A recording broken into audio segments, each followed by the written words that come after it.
Shalom, bienvenidos a un nuevo estudio de nuestra comunidad Benei Adon Olam. Esta semana vamos a tocar el tema de las 7 especies de la tierra de Israel, a grandes rasgos.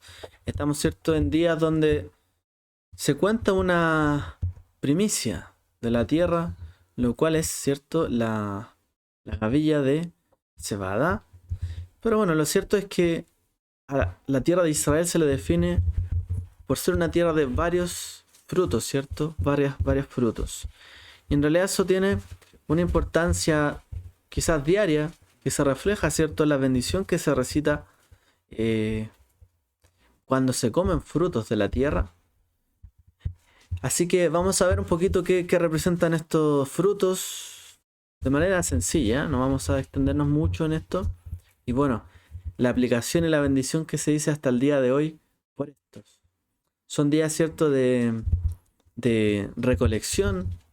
Son días que recuerdan, ¿cierto? Cómo se llevaban las primicias a la tierra, perdón, al altar, ¿cierto? De la tierra de Israel. Entonces, hablemos un poco de estas especies. Dice la Torá que Israel o la tierra de Canaán, ¿cierto? Es una tierra de trigo, de cebada y de vides, de higueras, de granados, tierra de aceite, de oliva y de miel. Ahí tenemos, ¿cierto? Los frutos.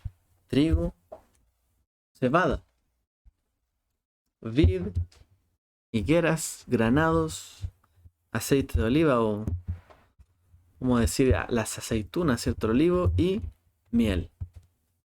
Como fue dicho, una tierra que fluye leche y miel. Es posible que las 7 especies ya no sean quizás parte de la dieta del israelí moderno en la tierra de Israel. Esas 7 frutos, ¿cierto? Eran probablemente los dominantes en aquel entonces. Pero quizás hoy día ya no es tan así. Hoy día sabemos que los mercados, ¿cierto? Son, tienen de todo hoy día. No solamente frutos de la tierra del mismo país, sino que frutos de otros países. Así que, inclusive, ¿cierto? Quizás hay otras plantaciones que se extiendan más a lo largo del país que estas 7. Hoy día mismo en Israel. Pero eran los alimentos básicos que se consumían en el pueblo, ¿cierto? De Israel o los israelitas en aquel entonces, los tiempos bíblicos. Estos son los alimentos básicos que ellos comían ahí, el trigo, ¿cierto? Donde viene el pan, cebada, granos, ¿cierto? Las vides, los higos, las granadas, aceite, miel. En el Israel moderno, donde hay realmente muchísimas especies y muchísimos cereales, ¿cierto? Solo quizás el trigo sigue siendo el alimento básico.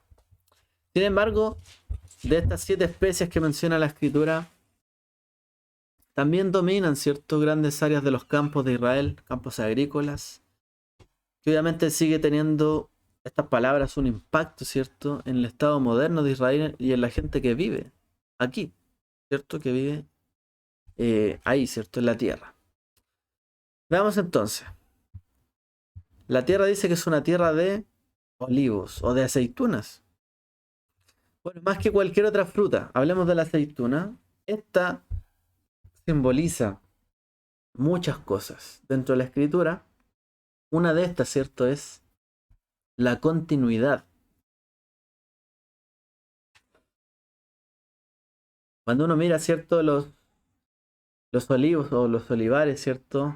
En las laderas de los campos, parece realmente un camino, ¿cierto? Como si fuese un camino de sabiduría acumulada durante el tiempo. El aceite, ¿cierto? Se utilizó para muchos conceptos y entre ellos, ¿cierto? El ungimiento, por ejemplo, de reyes, personas importantes. O sea, las laderas, ¿cierto? Llenas de olivos tenían una importancia significativa. Se usó en el templo, se usó en el Mishkan. Y lo cierto es que también en la antigüedad, ¿cierto? Se usaba para, no solamente para ungir, sino que para comer, obviamente, cocinar, encender lámparas. Inclusive, ¿cierto? De ahí sacar acondicionadores o jabones para la piel. O sea, en el mundo antiguo la aceituna, ¿cierto? Tenía muchas propiedades. No solamente una herramienta, ¿cierto? Para realizar actos rituales, sino que también se comían, alumbraban y servían de limpieza inclusive. Hoy día la aceituna, ¿cierto? Sigue siendo una comida popular y su aceite de color dorado, ¿cierto? Es un producto codiciado hasta el día de hoy. De hecho, el aceite de oliva en particular sigue siendo, ¿cierto? El más, por así decirlo, popular desde que se descubrió que reduce el colesterol. El aceite de oliva siempre es un poco, ¿cierto?, más costoso.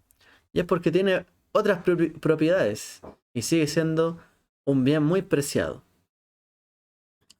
También por otra parte, la madera de olivo, que tiene vetas claras, vetas oscuras, también es popular para decorativos. Y la rama del olivo persiste hasta el día de hoy como un símbolo de la paz, ¿cierto? Que lleva la paloma ahí en su pico, una rama de olivo. Es decir, es un símbolo de la paz. Un símbolo de, digamos, como lo es el olivo. Un producto bondadoso de la tierra que tiene múltiples usos para múltiples personas, que a lo mejor todas son personas diferentes, pero el olivo, un solo fruto, nos puede bendecir a todos. Algo cierto que es un símbolo de la paz.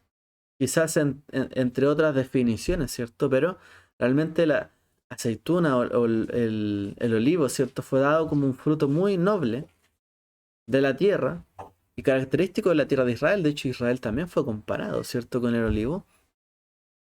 Pero es porque realmente tiene tantas propiedades y es tan vital para la vida, por así decirlo. En algún momento lo fue para poder alumbrarse, por ejemplo. O utilizado en momentos tan espirituales, ¿cierto? Y realmente es un fruto que trasciende y que es continuo en el tiempo. No ha perdido del todo, ¿cierto?, su valor. Sigue teniendo un gran valor. Por otro lado tenemos las uvas o las vides, ¿cierto? Durante el calor del verano, las vides, ¿cierto?, le dan al campo un tono verde. Porque estos frutos, ¿cierto?, todavía están inmaduros, están verdes. A medida, ¿cierto?, que van dando su fruto, se van colocando verdes. Le dan, por así decirlo, el color verde a los campos.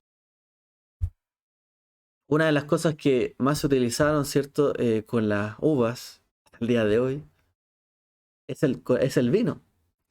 Y de hecho el vino es una parte central dentro de nuestra ceremonia y en general del judaísmo. O sea, prácticamente sin kiddush no hay fiesta. Sin vino no hay Shabbat. Sin vino no hay días festivos. Sin vino no hay santificación. No hay bendición. Se llegó a convertirse, ¿cierto?, en un elemento fundamental para la vida ritual y para, digamos, consagrar, festejar los momentos, ¿cierto?, de unidad del pueblo.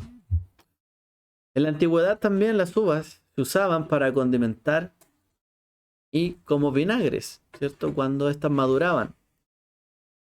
Esto no era de baja, era de alta calidad en los días antiguos.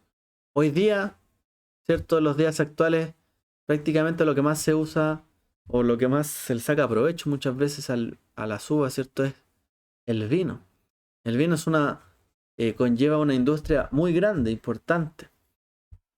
De hecho, han surgido también muchos vinos kosher que antes a lo mejor estuvieran por mucho tiempo sin poderse fabricar. A lo mejor la comunidad judía, ¿cierto?, estuvo mucho tiempo sin tener vinos kosher. En los días, ¿cierto?, de los romanos, los judíos prohibieron prácticamente todo vino que proviniera, ¿cierto?, de gente que no fuera del pueblo, porque consagraban sus viñas y sus viñedos, ¿cierto?, a los dioses. algo similar, ¿no? Quizás a lo que es hasta el día de hoy. Tienen, por así decirlo, su santo. Tienen eh, su dedicación a alguien en particular. Y eso parte, ¿cierto? También a los días de los romanos, donde ellos hacen esto. Los judíos, por lo tanto, prohíben gran cantidad de vino, ¿cierto? Para poder probar. Y ahora en los últimos tiempos, Israel, ¿cierto? Pudiendo también plantar, tener plantaciones agrícolas, están surgiendo cada vez más vinos kosher, por ejemplo. Retomando así esta gran virtud de la celebración, ¿cierto? Además, las uvas son ricas en hierro, lo cual puede prevenir enfermedades del corazón. Las uvas son frutos muy ricos, ¿cierto? Para los niños, bueno, para todos, ¿cierto? Niños y no tan niños. Y realmente son un, un manjar, son un fruto muy codiciado. Eh, las uvas también, ¿cierto?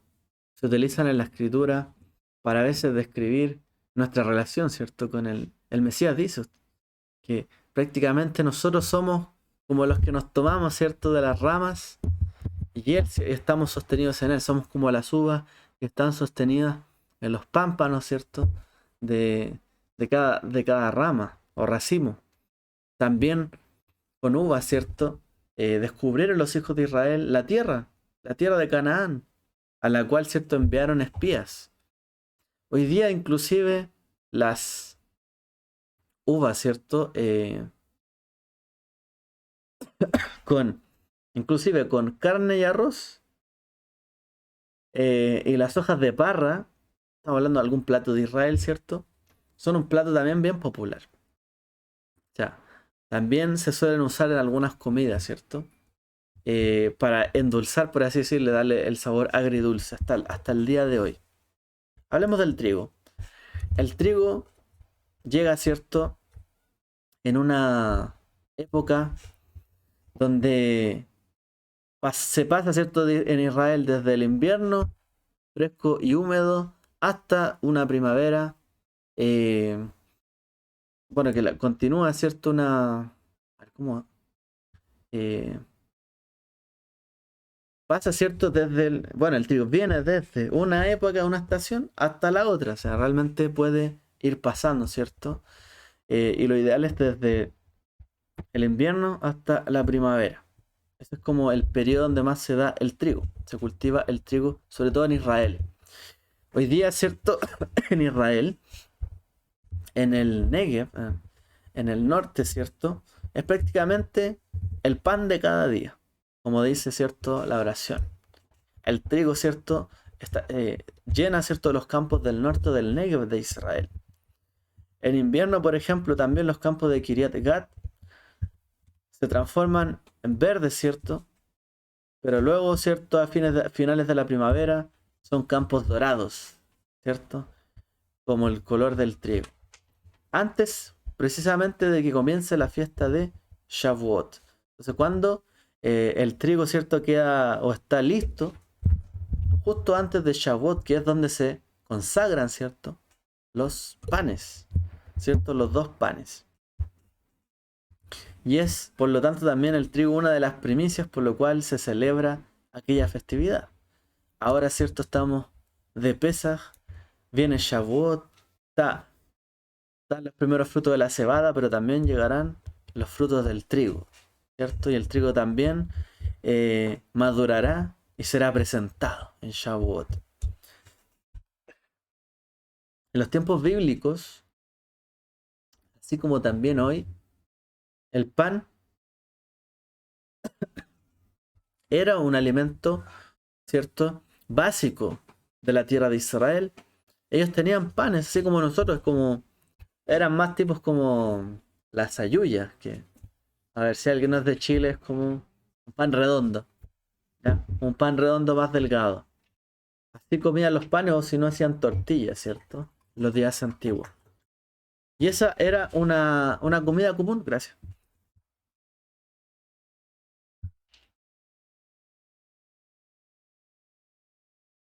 El pan de cada día. Hoy día incluso, ¿cierto? Eh, en los supermercados de Israel hay muchos panes, ¿cierto? Muchos tipos de panes y también pan llamado jalá, ¿cierto? Y pan pita. Otros conceptos como baguette, ¿cierto? Los panes que nosotros tenemos, estos como las típicas marraquetas también están, ¿cierto? En Israel. Bueno, el pan, ¿cierto? Es un elemento que fue comparado, ¿no? Como la comida básica, prácticamente. La comida básica. Y también así como el fundamento de cómo Dios nos alimenta a nosotros, ¿cierto? El Yeshua fue comparado con el pan. También, ¿cierto? Por ahí en algunos sueños, ¿cierto? Algunos personajes de la escritura vieron trigos. En los campos, ¿cierto? También eh, en algunas épocas, ¿cierto? Que, como decíamos, cuando llegaba Shavuot, se cosechaba el trigo. Se hacían fiestas, ¿cierto? Por todo esto. Bueno, realmente el Eterno ha bendecido la tierra de Israel con trigo y eso permitió, ¿cierto? Que tanto como decíamos, la zona del norte de Israel como el sur, en todos lugares, como tiene un periodo amplio, ¿cierto? También de cosecha, o digamos desde que empieza a madurar, y puede irse dando, ¿cierto? Durante el año, realmente ha sido un alimento fundamental para el pueblo de Israel hasta el día de hoy. Por otro lado, la cebada, los tiempos bíblicos, era un alimento básico de quienes, de los pobres. Se comía, por ejemplo, en forma de una papilla, se molía, ¿cierto? O también se hacían tortas de cebada o panes de cebada. El ganado, ¿cierto? Y otros animales también comían y se alimentaban de la cebada. Y hoy día incluso el grano, ¿cierto? Está a otro nivel. Hoy día es más culinario. Hoy día no es como la comida de los pobres. Hoy día, ¿cierto? Puede llegar a ser un ingrediente mucho más apetecido, ¿cierto? Que se utiliza en sopas, en guisos también. Inclusive, ¿cierto? Es el elemento básico de la cerveza. La cerveza inventada por los egipcios, ¿cierto? Y bueno, obviamente también en Israel hasta el día de hoy, esto se da, todavía se da, ¿cierto? Hay cervezas artesanales y que se producen, ¿cierto? Allá en la tierra de Israel. O sea, podríamos decir que la cebada pasó a ser quizás comida de los pobres, a ser un fruto muy apetecido, ¿cierto? Incluso por los que tienen quizás mucho más. Eh, la cebada también, ¿cierto? Le da paso a los días de la cuenta del Homer. El Homer, ¿cierto? O la gavilla de cebada, que a nosotros nos ayuda a comprender que es parte de los primeros frutos, ¿cierto? De la tierra. De hecho, inclusive, ¿cierto? Esta semilla, comparada con ese primer fruto que nace de la tierra, ¿cierto? En estos días, nos recuerda también la resurrección. La resurrección del Mesías. Así como un grano tiene que venir a la tierra, ¿cierto? Y morir, así también lo fue el Mesías. Vino, ¿cierto? A morir. Por otro lado tenemos los higos o la higuera. Famosa, ¿cierto? La higuera maldecida sobre todo por el Mesías. La higuera tiene una apariencia muy distintiva en cuanto a sus hojas. De hecho, se dice que fueron las hojas de higuera con las cuales se cubrieron Adán y Eva, ¿cierto? O Adán y Javá una vez que descubrieron que estaban desnudos. Y es una parte, ¿cierto?, que se presenta mucho en la tierra de Israel. Desde los días bíblicos, ¿cierto? El higo se comía fresco, ¿cierto? Como fruto, también como condimento. También se usaba, ¿cierto?, para hacer miel y alcohol. El higo. El propio higo, maduro, en pleno verano, ¿cierto? Hoy día es difícil de encontrar, no se encuentra en todos los lugares. Un higo. A la Jessica tiene, dice mi mamá. Pero no es fácil de encontrar un higo hoy día. De hecho, no es tan fácil, ¿cierto? Y es mejor comerlo, dicen, directamente del árbol, ¿cierto? Queda estando, ¿cierto? Ahí bien jugoso. donde... Y dicen que por la tarde, o sea, pasa, ¿cierto? Todo el día el higo ahí en el árbol y en la tarde, cuando ya se ha como ablandado y calentado por el sol natural, quedan, dicen, mucho más blando, ¿cierto? Mucho más jugoso. Así que los higos secos también, bueno, los higos se pueden disecar también. Y también es un producto popular de Israel. Bueno, la higuera, ¿cierto? Es un árbol muy bondadoso, también tiene una buena sombra. Israel, ¿cierto? También ha sido comparado con una higuera en la escritura. En realidad, con todos estos alimentos y estos granos, ¿cierto? Israel fue comparado. Ha sido comparado como una higuera. Bueno, la higuera lo que tiene, ¿cierto? Es que da un fruto en una temporada y da fruto en otra temporada. O sea, está todo el tiempo teniendo fruto la higuera. Pero una higuera que no da fruto, ¿de qué sirve? Y a lo mejor su sombra y si sus hojas se marchitan, ¿de qué sirve, cierto, una higuera? Si no da alimento ni sombra, ¿qué da? Un poco por ahí, cierto, fue comparado a Israel como un país o una nación o personas que dan fruto en todo tiempo. Así debe ser, cierto, Israel. Y eso es lo que pide, cierto, el Eterno, lo que nos recordó en esos pasajes. Realmente necesitaba que su pueblo tuviera, cierto, dando fruto en todo tiempo. Así era Israel. Pero una higuera que no da fruto y no da sombra ni nada, ¿de qué sirve? Los dátiles. Las palmeras datileras, porque vienen de ahí, ¿cierto? Vienen de una palmera, pero diferente. Una palmera más, ¿cierto? Que se dan sobre todo en el Líbano. Solo se encuentran en Israel, ¿cierto? En el valle de Rift, que es más cálido. En los días de bíblicos, ¿cierto? Estos crecían también en el valle del Jordán. Hoy día, ¿cierto? También han logrado levantar eh, estas palmeras datileras, ¿cierto? Cercanas inclusive al Mar Muerto con algunas técnicas de riego, ¿cierto? Y más al sur también en Arabá. También hoy día en Israel se pueden ver estas palmeras datileras. En la época de la escritura de la Biblia, ¿cierto? Con los dátiles que son muy dulces, se hacía miel. Y muchos, ¿cierto? Tienen de que la noción de que cuando la escritura dice que es una tierra donde sale, ¿cierto? Donde emana la leche y la miel, probablemente se refería a esa miel, la miel de los dátiles, ¿cierto? No la miel del panal de abejas, sino la miel de los dátiles. O sea, le llama así donde fluye la leche y la miel. Hay mucho fruto dulce como el dátil. Y leche, ¿cierto? No es que nazca de algún lugar la leche. La leche hay que, ¿cierto?, extraerla de un animal. Así también la miel, ¿cierto? Se extraía, ¿cierto?, de estos frutos. O sea, está queriendo decir con eso, la gran frase ahí, es una tierra donde fluye la leche y la miel. Pero, de nuevo, la leche no fluye, o sea, no es que está en los campos, hay que extraerla, hay que trabajar.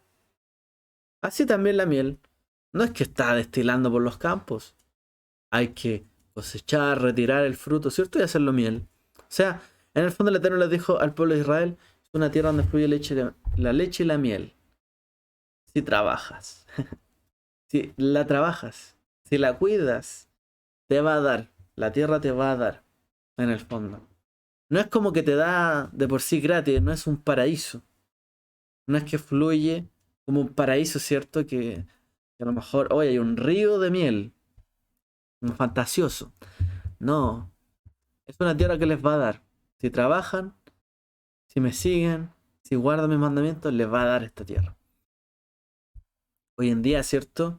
Em, Se exportan también, sobre todo en Medio Oriente, ¿cierto? Los dátiles, los que llegan a Chile, ¿cierto?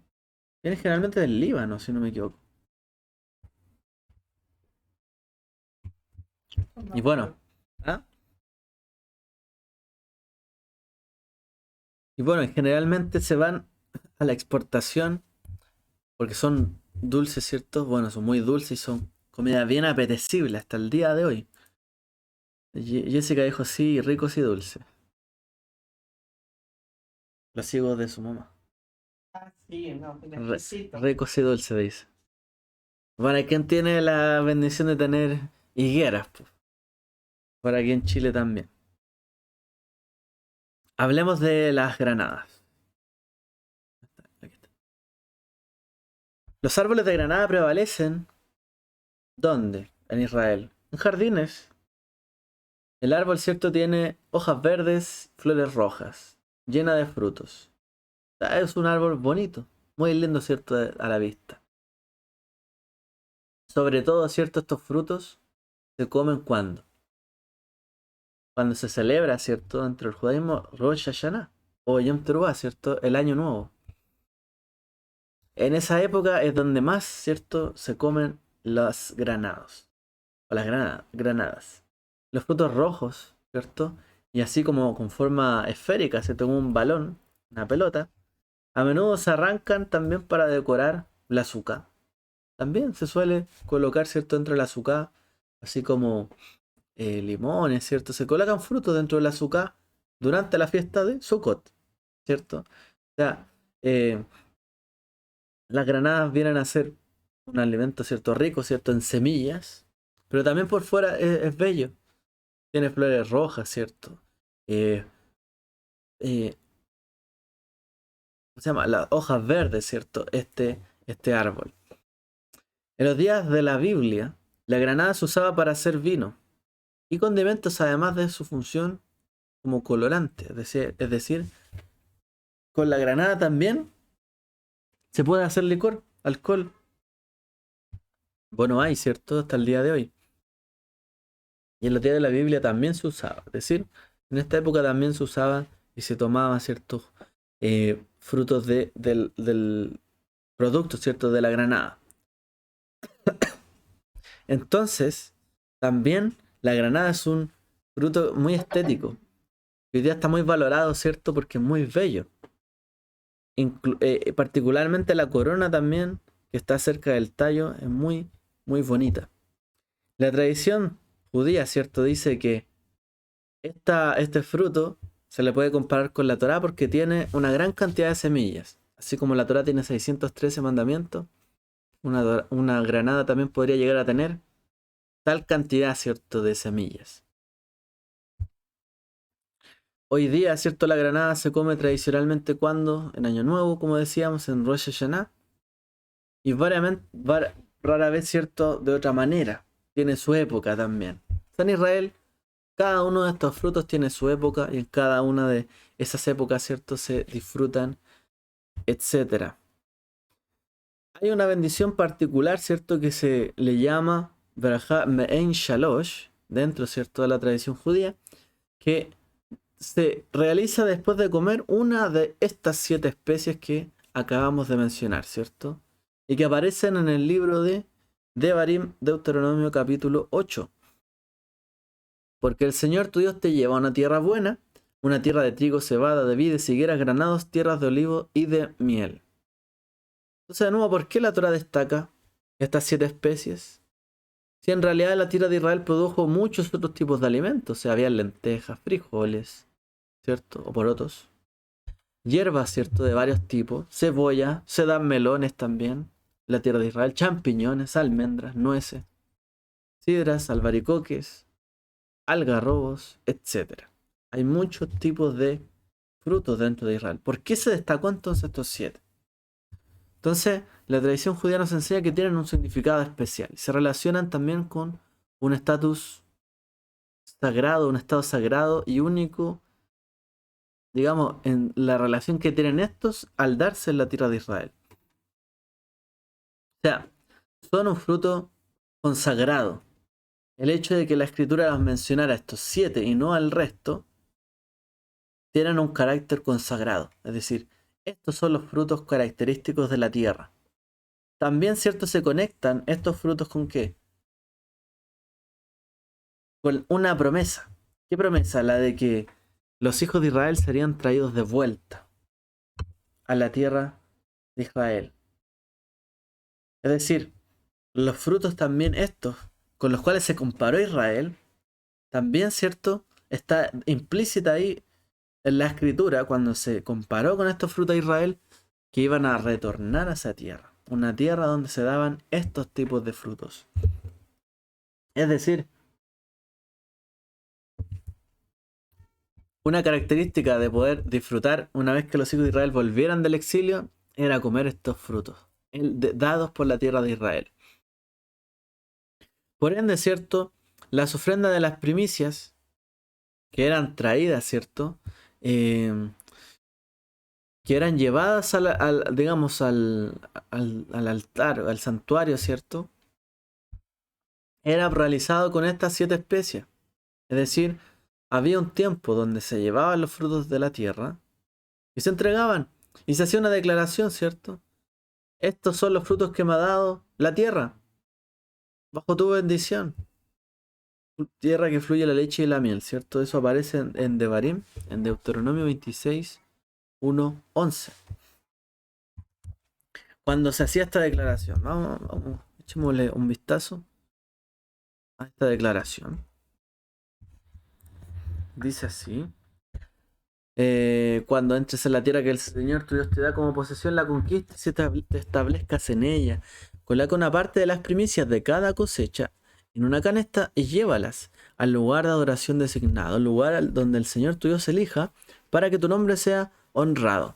Preséntate al sacerdote que esté a cargo en ese momento y dile: con esta ofrenda reconozco ante el Señor su Dios que he estado en la tierra que Él juró a nuestros antepasados que nos darías. Es decir, esto son frutos que demuestran que yo he estado en la tierra que Él dijo que me iba a dar. Él dijo que iba a dar estos frutos, la tierra ha dado estos frutos. Es el testimonio. Entonces el sacerdote tomará la canasta de tus manos y la colocará frente al altar del Señor su Dios, tu Dios.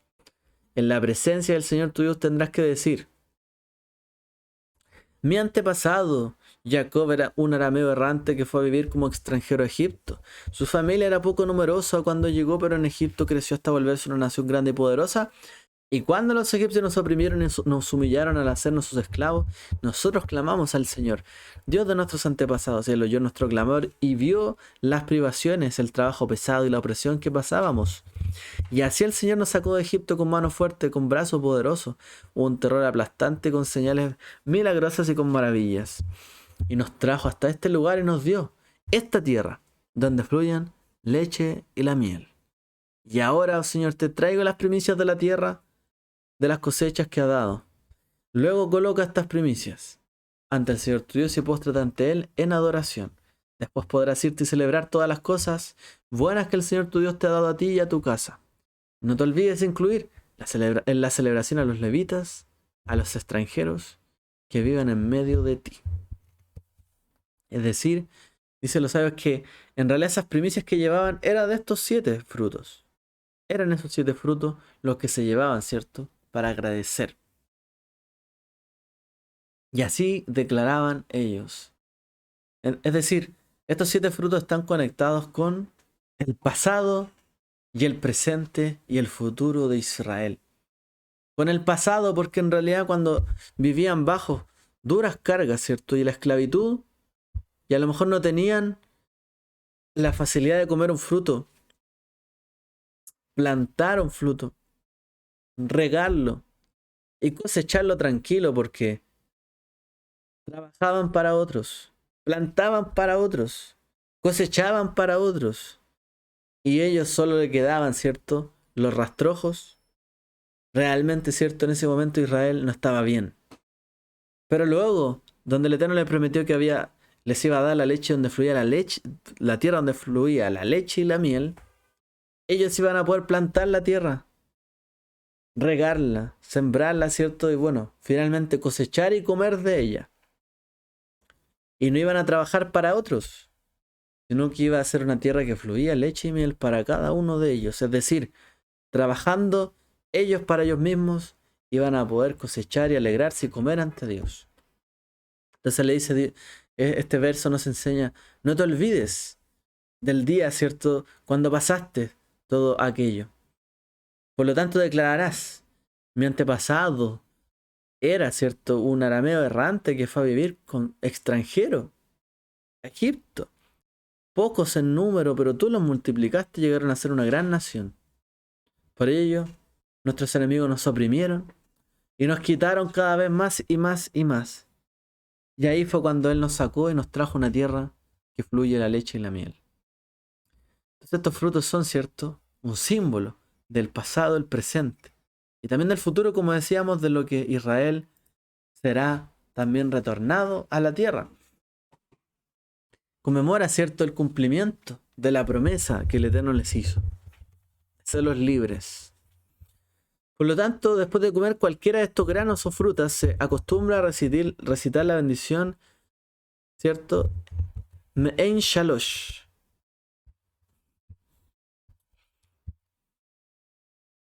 Eh, Esa bendición se recita después de comer una o más de alguna de estas 7 especies, en conjunto, ¿cierto?, con otros alimentos que obviamente podamos mezclarla. Entonces, Devarim 8:8 dice: tierra de trigo, cebada, vides, higueras, de granados, tierra de oliva y de miel.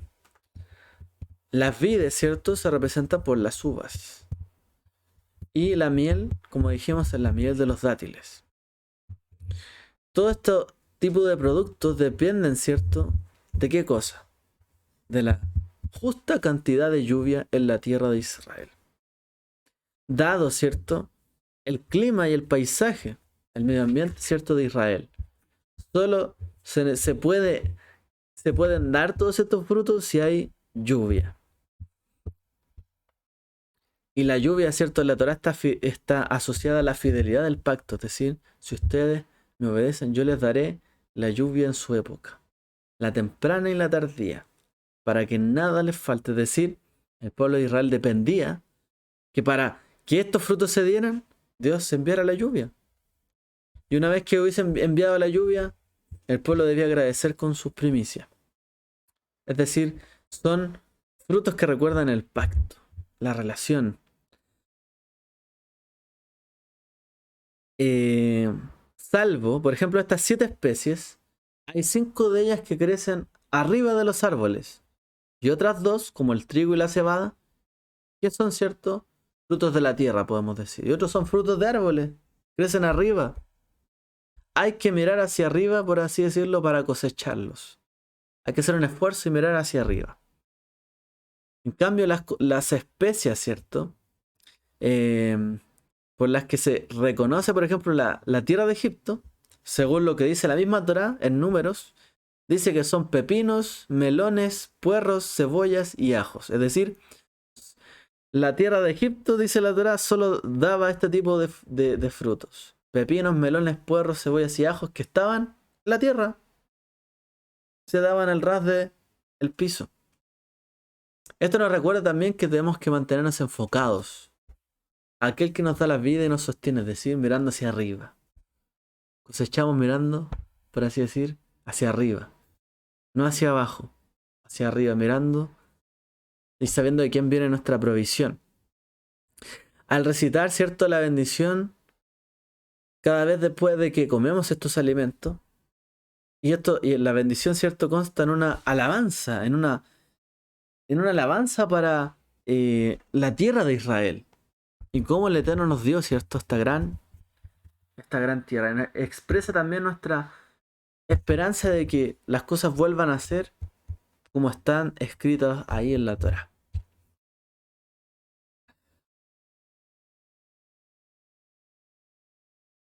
Dice así, vamos a ver la bendición.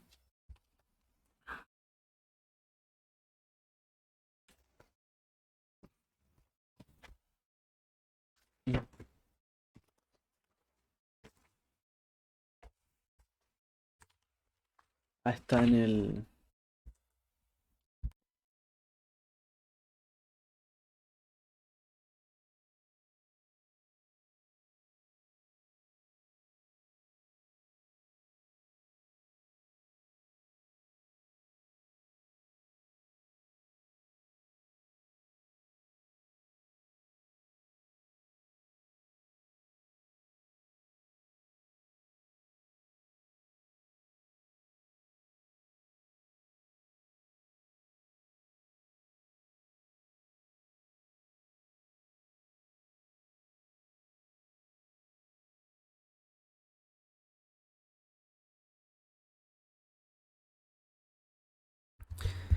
Esta oración, ¿cierto? Después de comer, ¿cierto? Estos frutos de la tierra, se llama Me'en Shalosh, que significa así, triple. Es una bendición triple. Ya, entonces, es un resumen en realidad de tres partes, ¿cierto? Del Birkat Amazon, que es la bendición por los alimentos en general. ¿Ya? La primera bendición, ¿cierto? Deriva del alimento o el san, ¿cierto? Que se ha consumido. Se bendice la tierra de esta manera. Se le dice que es buena, deseable y amplia. Luego también, ¿cierto? Se refiere a Jerusalén y al templo. A ver, un segundo que...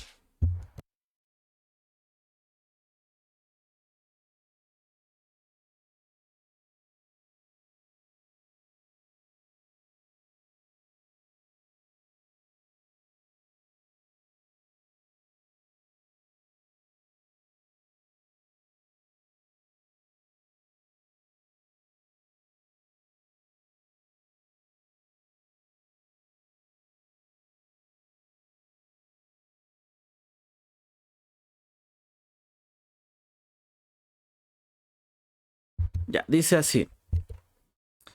Entonces, primero, ¿cierto? Antes de comer estos frutos, bendecimos por el fruto como tal. Bendito eres tú, Adonai. Tanto, ¿cierto? Que ha dado el fruto de la tierra. Si fuera trigo o cebada, ¿cierto? El fruto del árbol. Si es pan, sería por, ¿cierto?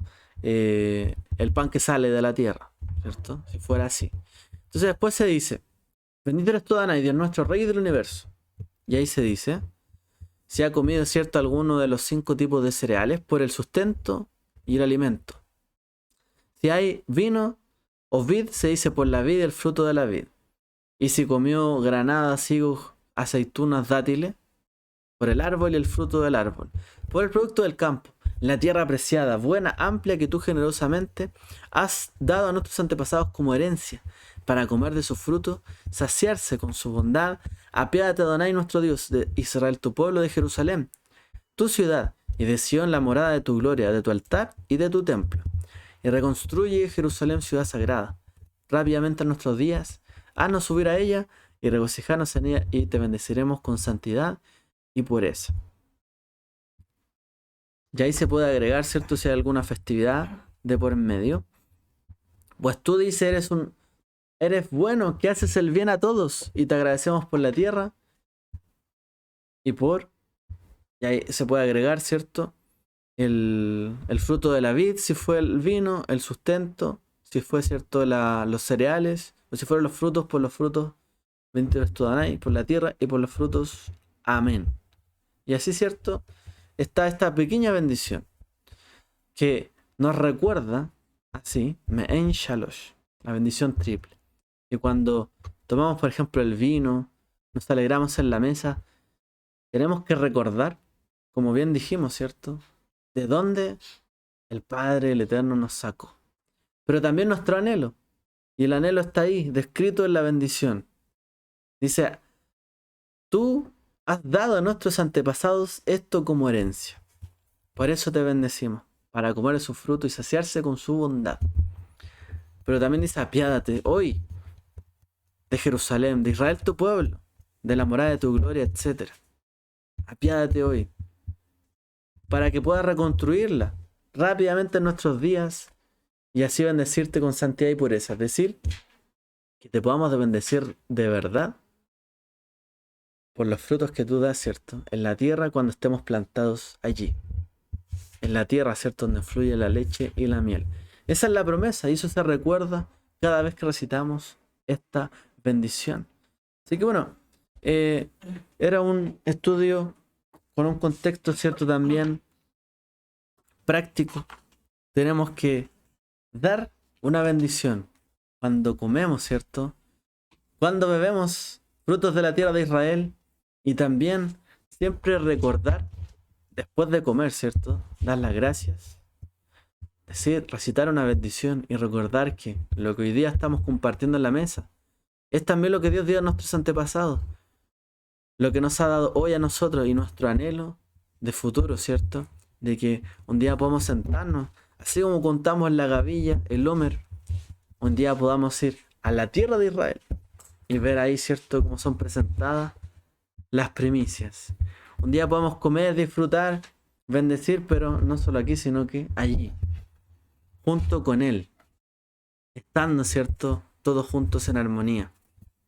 Una tierra donde fluya leche y miel, donde trabajemos, el Eterno nos bendiga y seamos realmente bendecidos. Esta fórmula que hablamos, ¿cierto?, es clave también. Y es también el deseo para cada uno de nosotros que podamos hacer esto. Trabajar, esforzarnos, ¿cierto? Como así dice la bendición. Tierra que fluye leche y miel. Pero que podamos trabajar la tierra. Que podamos trabajar en lo que tenemos, en lo que está en nuestra mano. Depender de Él, porque si no hay lluvia, ¿de qué se alimenta el ganado? ¿De qué se alimenta la vaca que da la leche o la cabra, etcétera? ¿Qué bebe, cierto? Si no hay lluvia, no hay alimento. ¿De qué se alimenta luego la vaca, cierto? La cabra que da la leche. ¿Qué hay para el fruto del dátil? ¿De dónde sale la miel? Nada. Dependemos del Eterno. Y el Eterno, cierto, nos puede bendecir, nos quiere bendecir. Pero la tierra no es, o nuestra vida, cierto, dentro de Dios no es que las cosas caigan del cielo. Eso pasó, pero fue excepcional. Sino que lo que Él nos ha dado, ¿cierto? Con ello podamos trabajarlo para que Él nos bendiga. Mande la lluvia y ella fructificación. Esa es la clave. Tomados de su mano. Que el Eterno les bendiga a todos. Shavuot.